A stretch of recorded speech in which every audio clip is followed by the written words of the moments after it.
Bonjour Aziz Seni. Bonjour. Merci d'être avec nous en direct ce matin.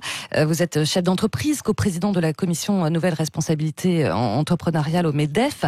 Alors, relancer l'économie coûte que coûte. Pour le MEDEF, on a entendu ce week-end, les travailleurs devront, je cite, mettre les bouchées doubles pour permettre un sursaut économique. Le patron des patrons, Geoffroy Roux de Bézieux, a déclaré dans le Figaro ce week-end, il faudra bien se poser tôt ou tard la question du temps du travail, des jours fériés, des congés payés pour accompagner la reprise économique. Honnêtement, vous ne pensez pas que ces propos passent mal ils peuvent être quand même vécus comme de la provocation, surtout en ce moment où on en demande beaucoup aux Français, Aziz Seni? Alors, personne au MEDEF, personne chez les entrepreneurs ne souhaite que le code du travail soit changé.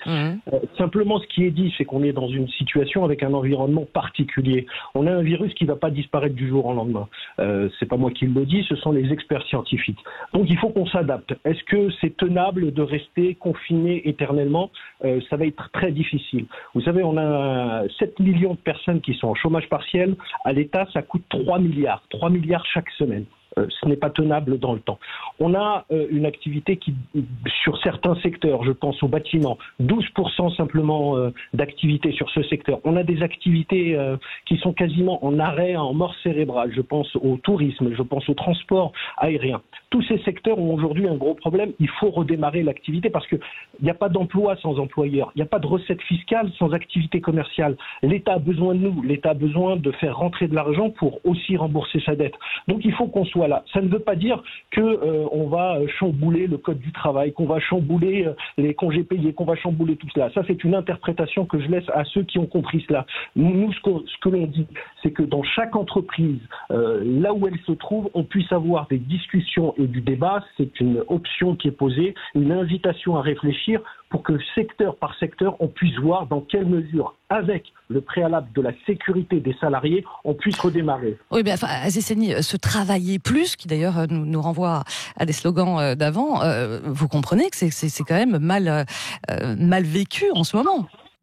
Ça peut être mal vécu, mais il y a une réalité, c'est qu'aujourd'hui, prenez les secteurs de l'agroalimentaire, prenez celui du transport, celui de la distribution. C'est par le dialogue qu'aujourd'hui on peut être confiné de manière assez confortable pour certains, sans que ça puisse mal se passer. Ce sont les entreprises et leurs collaborateurs qui ont dialogué pour que ça puisse continuer. Et en protégeant, je le redis, les salariés. Donc si ça a été fait dans ces secteurs, ça peut globalement, secteur par secteur, entreprise par entreprise, se discuter, je le pense.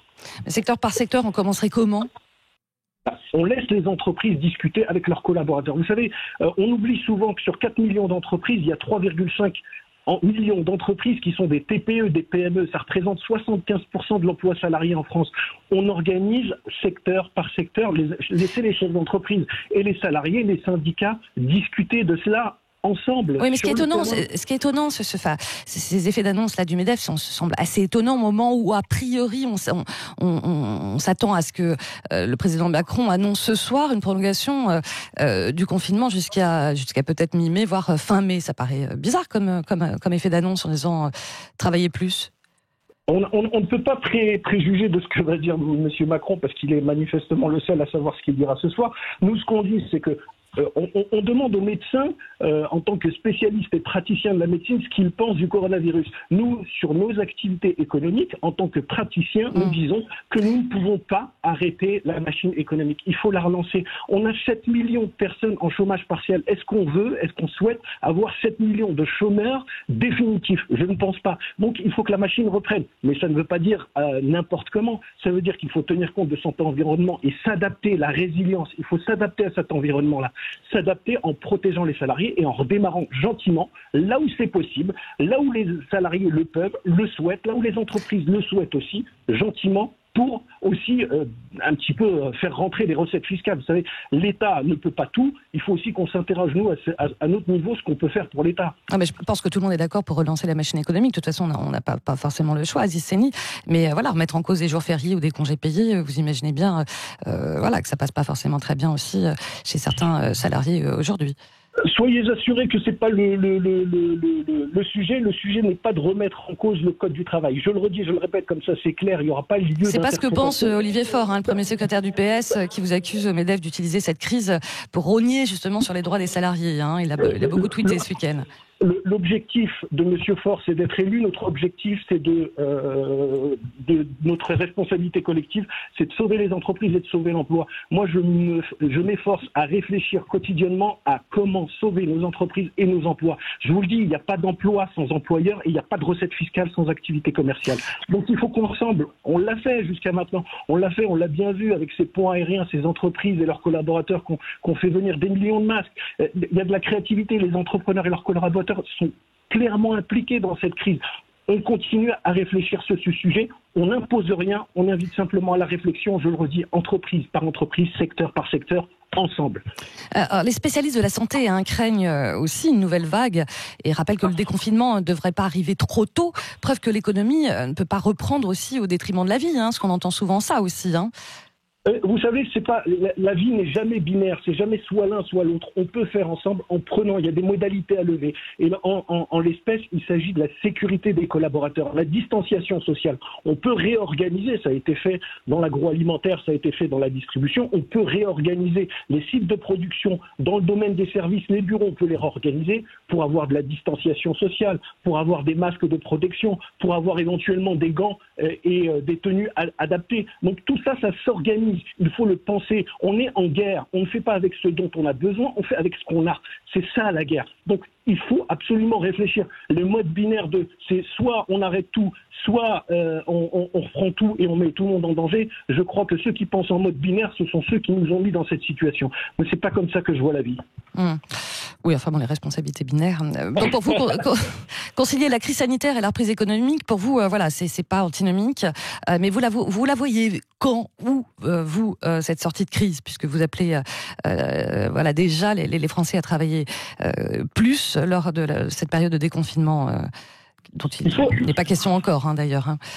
Il faut que cette question, on puisse y répondre ensemble avec les syndicats, avec les salariés et les collaborateurs. En ce moment, vous parlez ensemble en ce moment avec les syndicats, oui. Évidemment.